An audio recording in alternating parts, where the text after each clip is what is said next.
This is the Louie T Network. In the lab room.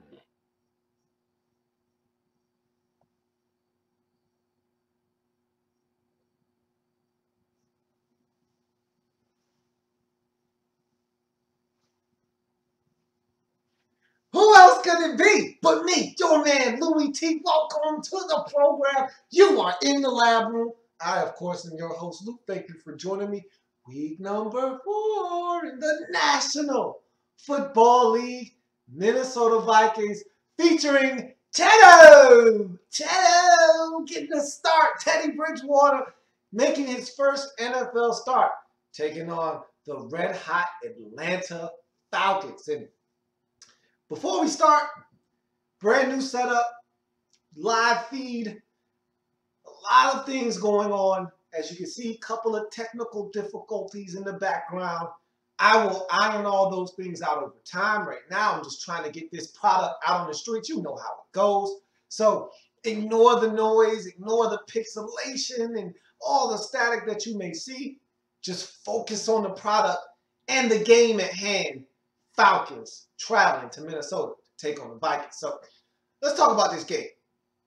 Falcons coming off of the demolition of the Tampa Bay Buccaneers. So not only are they riding high off of the confidence of scoring 50-plus points in a game and beating up on a divisional foe, but they also have a lot of rest coming off of a Thursday night matchup. So they're well-rested, they're confident, and then you have the Minnesota Vikings. Young rookie quarterback Teddy Bridgewater getting his first NFL start. This is a team that won the first game of the season, hasn't won since, so they're looking for some kind of spark. And maybe, just maybe, Teddo could bring that spark to Minnesota. Let's break this thing down. Jarius Wright, 54-yard bubble screen. It seemed like they tried this play 8 times before it actually worked. But hey, the 8th time must be the charm for the Vikings as he pops this one up the middle of the football field, sets up a 2-yard Matt Asiata touchdown.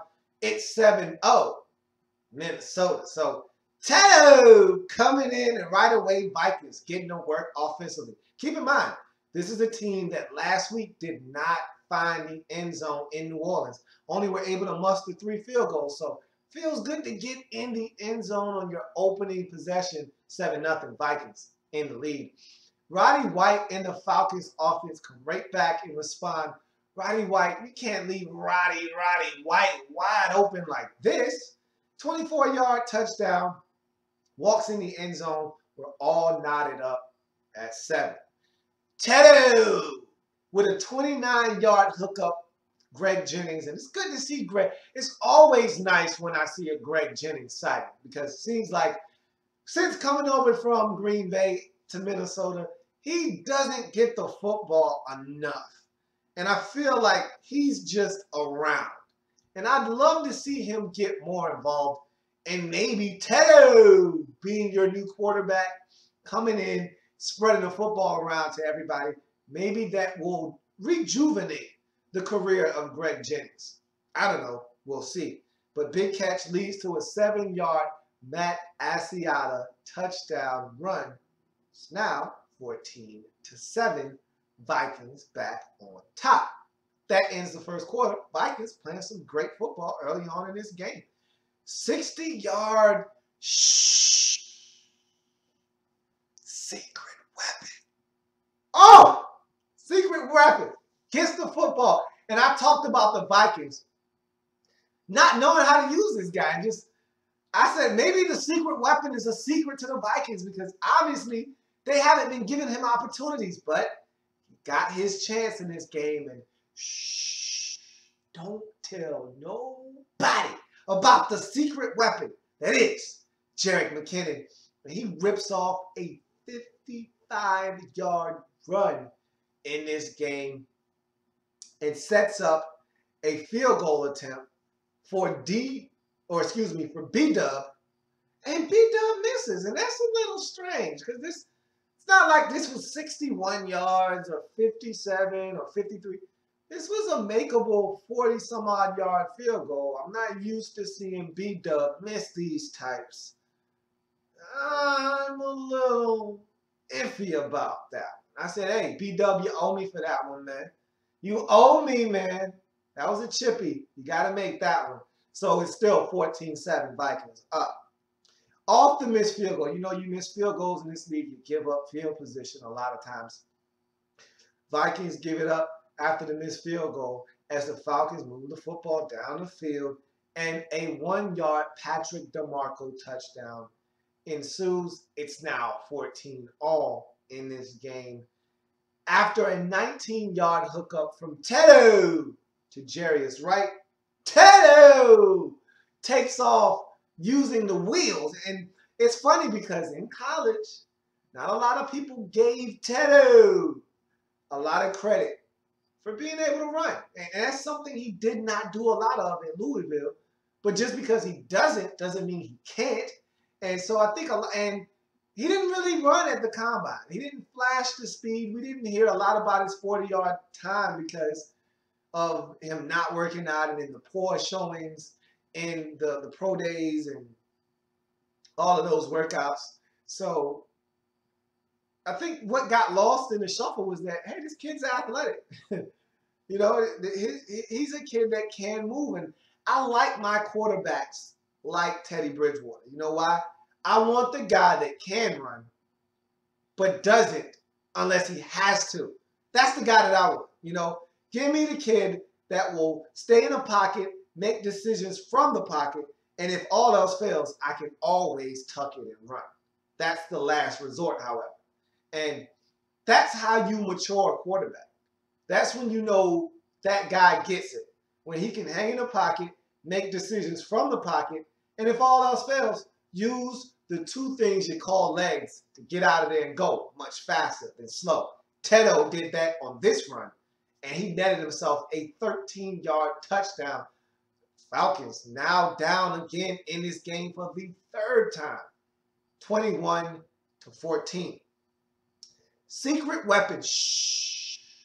Don't tell nobody about Jerick McKinnon as he rips off a couple of runs on his final possession before the half, dominates as he sets up the Vikings to tack on 3, and B-Dub puts it through, sending the Vikings to the halftime break with a 24-14 lead. Let me say something real quick. You know what? I'll save it for the end. I'll save it for the end. We jump into the third quarter. Tedo with a nifty 14-yard scramble. And again, using his wheels. A lot of people underestimate him. For me, there was 2 knocks on Teddy coming into this draft, or excuse me, into the league. I only had 2 problems with the kid. All right, 1, deep ball accuracy. Short to intermediate, the kid is lights out. Deep ball accuracy is something I thought he struggled with in college. He had great touch, but it was something he struggled with throughout the workouts, and I saw it in college a few times. And also durability. The kid looks like Manute Bol, okay? Big, tall kid, athletic, rangy, long, no meat on his bones. So he looks like Manute Bol to me. Those kind of guys get broken up in this league. So that was the other concern, was durability and deep ball accuracy. We saw both of those things rear its ugly head in this ball game. But I never doubted the athleticism, even though he didn't have a lot of career rushing yards at Louisville. And you see why I didn't doubt that, as Tedo makes a 13-yard gain, or excuse me, nifty 14-yard gain. And that helps set up a 41-yard B-Dub field goal. So B-Dub starting to warm up. He's starting to rev it up, and you'll see why later on in the game. But that field goal makes it 27-14. So Minnesota's starting to run away. If you're the Falcons, get your fishing hook out. Get that pole out. You better cast that line and reel these boys back in because they're starting to run away. And that the Falcons did. Devin Hester scream, goes for 36 yards and a touchdown, cuts that Vikings lead slam in half. Now they're only up 6 after being up 13 for the majority of the third quarter. So this Falcons team using Devin Hester in a multitude of ways, and I like it. And I like it. I remember I thought Dev was done, man. And to see this rejuvenation, to see him being explosive all over again, I'm amazed. And the way that they're using him, the Bears totally sat this kid down and said, hey, you can't do anything but be a return man. Just focus on that. And to see the Falcons exploiting him in all these different ways and having it yield dividends the way that it has early on in the season, testament to the Falcons, Dirk Cutter and company, and also a detriment to the Bears in saying, why did you do that? Who knows? It doesn't matter. It's 27-21. Antone Smith. Is Antone Smith not the best change of pace back in the entire National Football League right now? Is he not? And I think I have a theory as to why he's the best change of pace back. You know why? Because Steven Jackson, S-Jax, is so damn slow. He's running in slow motion. And then Antone just comes in with these big monstrous thighs and big monstrous strides, and he's gone. Zoom! And that's what he did to this Minnesota Vikings team. Bounces off of one guy, gets to the outside, and you already know once Antone gets to the outside, forget about it. Forget about it. You're not catching him as he takes off on a 48-yard touch. Seems like he's making this a weekly thing where he just breaks off some type of catch or run the distance. This time it gives the Falcons their very first lead in this game at 28-27. How long would this lead last for? Not very long. Now, Tedo does miss a wide open Jarius Wright for a touchdown. He overshoots him. This is what I talked about with the deep ball accuracy. Teddy money all game long, short to intermediate. I mean, that game was on fire. Fire. Flaming hot. But that deep ball still needs a little bit of work. If he can get that deep ball accuracy down pat, this kid is going to be a winner chicken dinner. We move on to the fourth quarter. Tedo with a beautiful drive throwing the football. And on this drive, I mean, this kid was money. I'm talking about darts all over the place, short to intermediate. He was lighting up this Falcons defense like a Christmas tree. And that leads to 4th and goal. Matt Asiata from 1 yard out plunges into the end zone. And Tedo came up short on 3rd and goal from the 2. Was stopped at the 1. Injured himself on that play. Stayed in the game. Handed it off to Matt Asiata. And then proceeded to throw for a 2-point conversion to one of the tight ends to convert. And then came out of the game with an ankle injury. So he showed some toughness and some resolve. But I talked about him being a little fragile. Here it is on display. Did not finish the game. Was carted off. Ended up coming back onto the sidelines to watch the rest of the game after he took some x-rays and they figured out what was going on. Got an ankle sprain. Don't know the availability for him on Thursday Night Football. We'll see. But damage was done as the Falcons now trail by a whole 7 points after the 2-point conversion. 35-28. Marcus Sherrills with a solid kickoff return and the secret weapon strikes again as he has another beautiful run in this game. Hey, the dude was money in this game. 18 carries, $135, 7.5 yards a carry. That's what I'm talking about. Hey, you keep playing like that, Jared, and you'll no longer be the secret weapon. The secret will be out. But for right now, shh, everybody, keep it to yourself. It'll be our little secret. Shh, it's the secret weapon, Jared. Get it? I love it. I love it. So that sets up. This was a big one. This was a big one. 55-yard B-dub bomb. And he got it. And that's the B-dub that I've come to know and love. I don't know about you. But Blair Walsh, he really opened up my eyes and opened up my arms in his rookie season when he just came in and was dropping bombs left and right. So when I see him miss like he did early in the game, I'm like, Who's that guy? I don't know him. That's the guy that I know right there. The B-Dub that I've come to know and love. 55 yards. And you got to keep in mind, if he misses that field goal, do you know the type of field position you're giving up?